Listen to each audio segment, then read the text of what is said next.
Olá, pessoal, tudo bem com vocês? Prontos aí para mais uma aula de literatura? Bora lá então?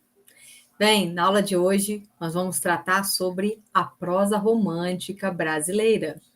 Momento muito importante nesse movimento romântico que o Brasil vai viver desde o ano de 1886 até 1881, né? Então, a primeira coisa que a gente precisa lembrar é que a prosa romântica ela não se desenvolveu depois da poesia, tá? A prosa romântica se desenvolveu concomitante à poesia. Então, durante o momento que a poesia ia sendo desenvolvida no Brasil, as prosas também aconteciam, ok? Tanto que a partir da década de 30 no Brasil, nós já vamos ter as produções de prosa sendo publicadas, né, sendo feitas no Brasil nesse primeiro momento. Nesse primeiro momento da década de 30, as prosas que vão chegar até o nosso país são traduções das prosas feitas na Europa. A partir da década de 40, a produção de prosas tipicamente brasileiras começam a ser feitas, tá? Então, nós vamos ter grandes romances acontecendo a partir da década de 40. Um deles é a Moreninha, né? Que vai dar o pontapé ao romantismo através da prosa no Brasil, ok? Então, vamos lá. Primeira coisa, eu queria chamar a atenção para a imagem que está aqui na nossa frente, né? A imagem dessa moça que lê, tá? Isso foi uma imagem muito recorrente na arte romântica, aí nas artes plásticas, como nós estamos vendo no quadro, mas também na própria literatura. Essa cena ela aparece em diversas obras literárias. José de Alencar foi um grande autor, nós vamos falar dele nessa aula.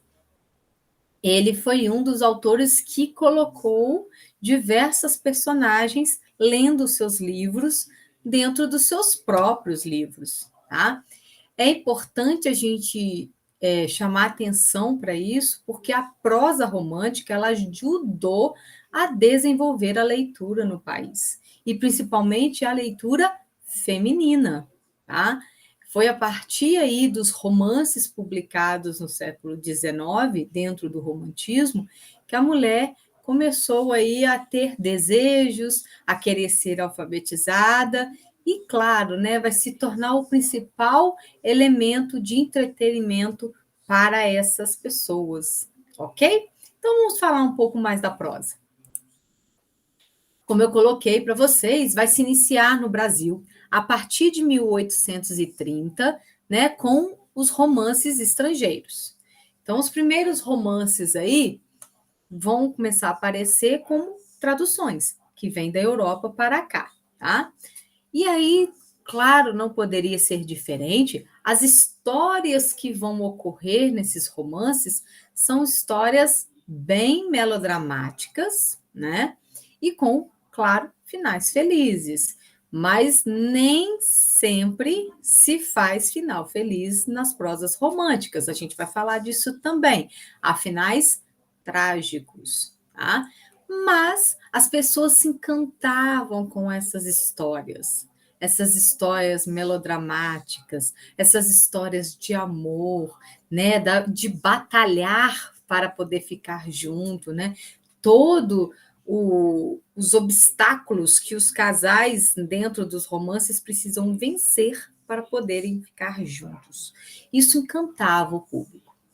No Brasil, o primeiro romance de verdade brasileiro vai ser publicado em 1843, tá bom? Então, a partir da década de 40, como eu disse, não tem mais as traduções. Elas vão continuar existindo, claro, porque a produção na Europa vai continuar acontecendo.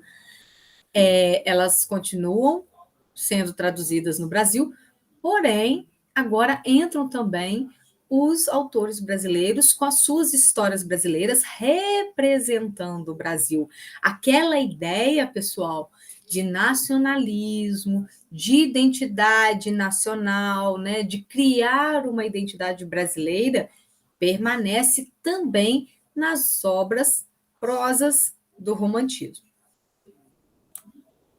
Circulação. Como é que isso circulava? Da mesma maneira que a poesia, tá? Os romances eram publicados em jornais e revistas e recebiam o nome de folhetins. Aqui tem exemplos de alguns, tá?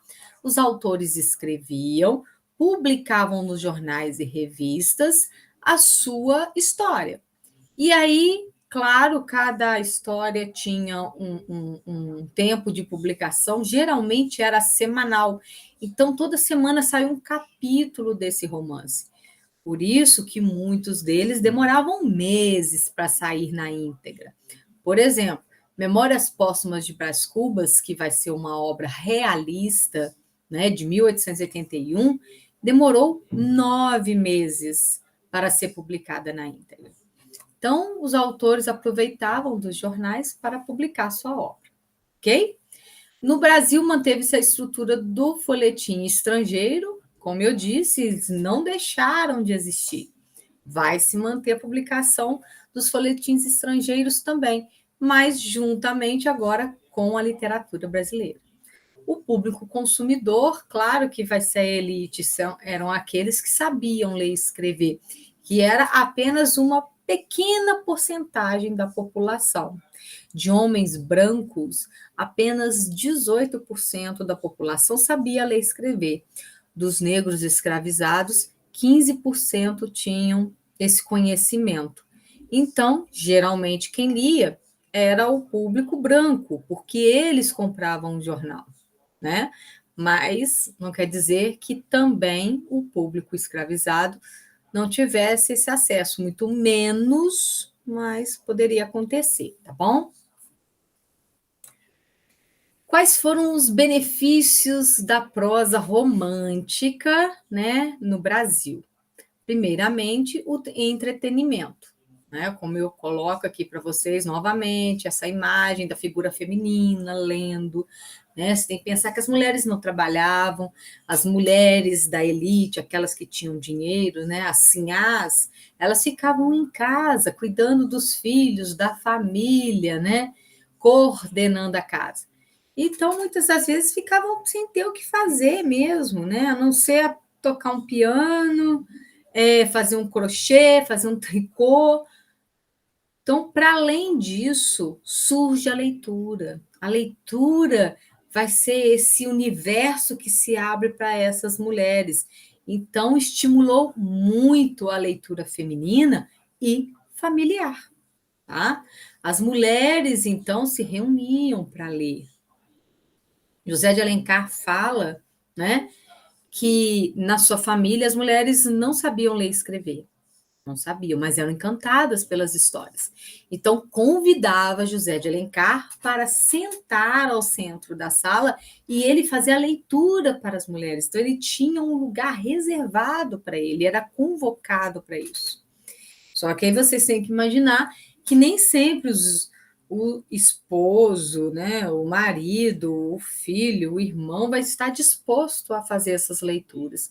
Então, é a partir daí que a leitura feminina vai ser estimulada no Brasil. As mulheres passam a ser alfabetizadas para poderem ler os romances românticos. Olha que bacana, né? Graças a eles, a mulher vai ter direito à alfabetização. E, claro, né, a divulgação da cultura brasileira. A partir desse momento, né, os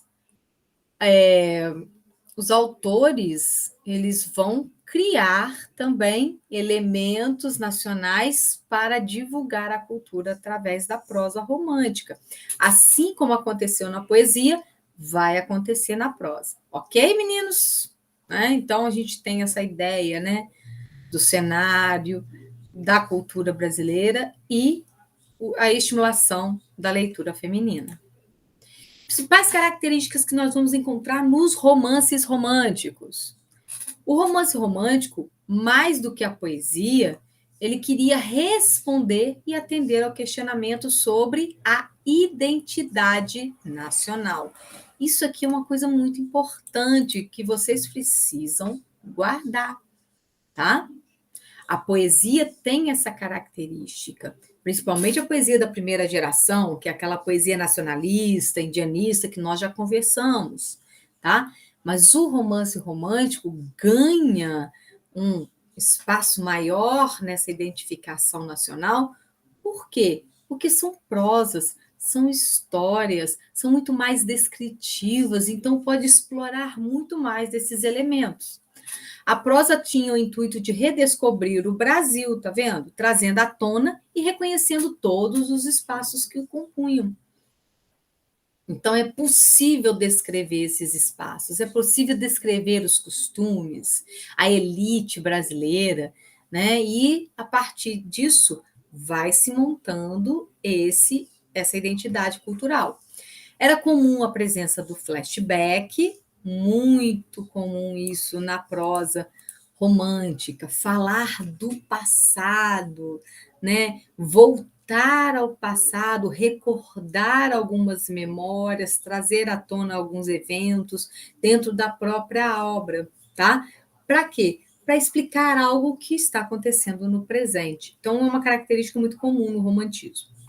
O sentimentalismo era mais visível, uma vez que toda a prosa romântica tem histórias de amor que tentam quebrar barreiras, terminando no casamento ou na morte, tá? Então, a gente tem essa questão do sentimentalismo, as histórias de amor vão acontecer, mas vai depender muito do personagem, se ele vai ter um final feliz ou não. A gente vai falar disso daqui a pouquinho. Essa idealização de um amor que quebra barreira traz à tona a ideia de que o amor é a única forma dos personagens se purificarem. Isso aqui é muito importante de vocês guardarem para a característica da prosa romântica. O amor é esse sentimento que é capaz de mudar o ser humano. Então, se o personagem é um personagem que tem uma conduta errada, que tem comportamentos estranhos, que não são valorizados pela sociedade, é através do amor que ele vence essa barreira. Ele se transforma por amor. Então, o sentimento amor se torna esse sentimento precioso dentro do romantismo, o único que pode purificar, transformar os personagens, transformar o personagem, um simples personagem, em um herói dessa obra. A idealização de um herói, deixa eu botar um i aqui, pronto, que se encaixa perfeitamente no comportamento pregado pela burguesia. Então, o que acontece? A partir do momento que esse personagem ama e ele se torna um herói, ele vai ganhar também esse comportamento perfeito. Eu já falei isso nas aulas anteriores. Herói, dentro da literatura, é esse personagem o qual o leitor pode tomar como exemplar. Pode seguir o seu comportamento, tem comportamento previsível, porque você sabe qual é o caminho que aquele personagem vai ter, qual é a conduta que ele vai ter durante a obra. Ok? Então, esses personagens vão aparecer no romantismo. Então, a gente vai ter sempre a idealização de um herói que vai se encaixar dentro desse comportamento ideal, idealizado pela burguesia, tá? Valorizações das instituições sociais, isso também é algo muito importante. Deixa eu só arrumar esse etc. aqui.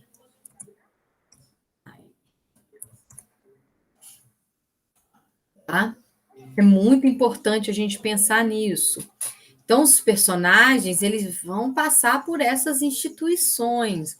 Então, por exemplo, um casal que se apaixona na obra vai viver esse amor e ele tende, nesse casal, ao casamento.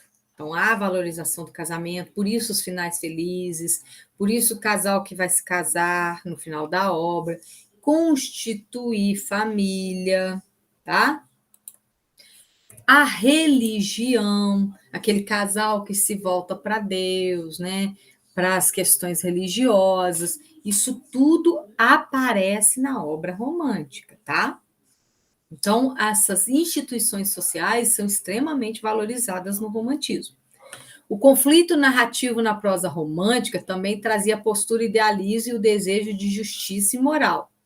Então, é como eu disse, os personagens que vão andar errado, que vão ter uma conduta errada, eles se transformam, tá? Durante a obra.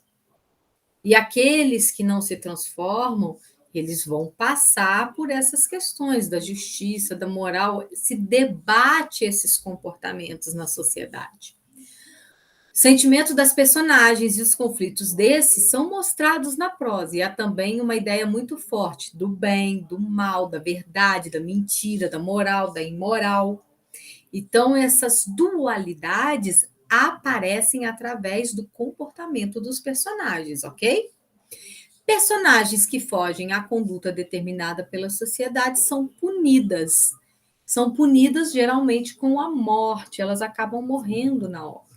Então, por exemplo, José de Alencar escreveu uma obra muito bacana chamada Lucila. Em Lucila, nós vamos ter uma personagem que, no primeiro momento, é conhecida como Lúcia. Lúcia é uma prostituta, é uma cortesã.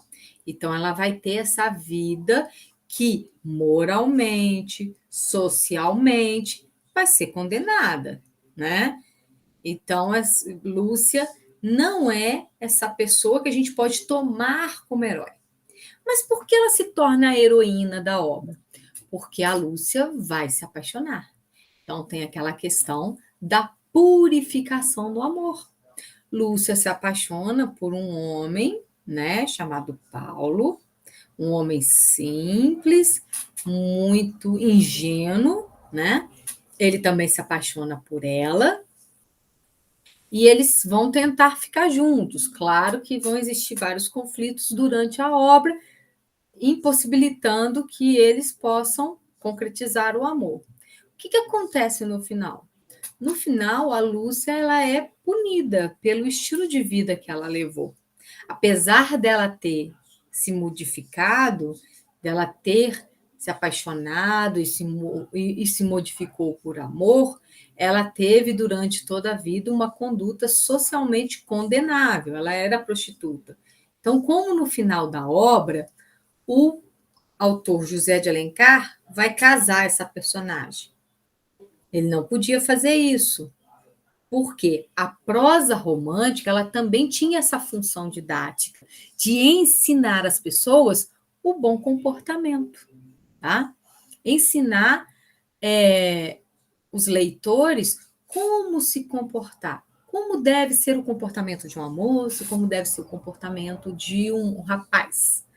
Então, se Lúcia, que a gente descobre no final da obra, que é Maria da Glória, e por que ela se tornou prostituta, eu não vou dar spoiler, né, para vocês poderem ler a obra, por que ao final ela se arrepende da vida, mas ela não pode ter esse final feliz? Por conta disso, porque senão José de Alencar estaria ensinando as meninas que não tem problema, pode viver uma vida desregrada, pode se tornar uma prostituta que no final você casa e tem um final feliz. E não é bem assim, né? Então, há a punição para os personagens que têm uma conduta não muito agradável durante a obra. Ok, meninos? Aí, vamos falar um pouquinho dos tipos de prosa. Enquanto na poesia nós temos as gerações, primeira geração, segunda e terceira, primeira, nacionalista, indianista, segunda, a geração ultrarromântica, o amal do século, terceira, a geração condoreira ou social, na prosa a gente não vai ter mais a divisão por geração, mas por tipo. Então, existem vários tipos de prosa, claro, cada uma também com suas temáticas, o seu foco, assim como na poesia, tá? Só que a gente não chama mais de geração, mas de tipo. Então, nós vamos ter a prosa tipo urbana ou de costumes. Por exemplo, essa história de Lúcia e Maria da Glória, né? A obra Lucila é uma obra urbana que se passa na corte, se passa no Rio de Janeiro, né? E vai tratar do comportamento dessas pessoas. Temos também a prosa indianista, assim como na primeira geração nós temos o índio como grande herói, na prosa o índio também vai surgir como esse grande herói. E vai ganhar os aspectos físicos, vai ter nome, né? Muito interessante como esses índios se comportam para se tornar esse elemento de identificação nacional. Então, nós vamos ter prosas indianistas também. Prosa regionalista, que vai passar em certas regiões do Brasil, mostrando o costume ainda muito arcaico, conservador que existia no interior do Brasil, diferenciando dos costumes da corte, que tem um contato direto com a Europa, então se transforma mais rápido. Já os personagens do interior são mais conservadores, a gente percebe isso, né? Então a ideia é usar do regional para falar também dos costumes, de suas características. É uma forma também de identificação nacionalista, ok? E a prosa histórica, que são prosas baseadas em fatos reais da nossa história, tá? Então, esses tipos de prosa, eles vão acontecer no romantismo. E aí, vamos falar rapidamente de José de Alencar, que é o autor sugerido para o PISM 2, meninos. Tá? José de Alencar foi um grande autor, escreveu prosas, todos os tipos de prosa, nós temos obras de José de Alencar em todos esses tipos. Ele escreveu prosa de costume, indianista, regionalista, histórica. Foi um grande autor, foi um dos principais desse período. Escreveu todos os tipos de prosa, sendo as mais conhecidas, claro, as prosas urbanas indianistas. José de Alencar escreveu a tríade indianista, que é o Birajara, Iracema e o Guarani. São as 3 obras indianistas que a gente vai encontrar nesse período, tá? Obras voltadas para o nacionalismo e para a cultura brasileira. Através dessas obras, José de Alencar também registrava as identidades brasileiras, através dos costumes da elite, através dos comportamentos dos personagens, do índio, a ideia de retratar a natureza, tá? Então, tudo isso faz parte dessa identificação. Por fim, né, eu queria deixar aqui algumas obras que José de Alencar escreveu. Lucília, Diva, Senhora, Viusvinha, todas elas são prosas urbanas, todas elas se passam na corte, no Rio de Janeiro. Já Iracema, o Guarani e o Birajara é a tríade o indianista que eu falei para vocês, né? As Minas de Pata, a Guerra dos Mascates, aqui a gente já tem prosa histórica. O Guarani também tem essa característica de prosa histórica, porque tem os personagens que existiram de fato. O Tronco do Ipê, Tio, Gaúcho, já são prosas regionalistas que vão demonstrar características de certas regiões, os costumes daquela região, tá? Os personagens vão representar aquelas regiões, ok? Bem, meninos, na aula de hoje, então, ficamos por aqui, tá? Qualquer dúvida, tragam para a gente na nossa aula ao vivo, tá bom? Aguardo vocês no nosso próximo encontro. Um beijo para todos. Até breve. Tchau, tchau.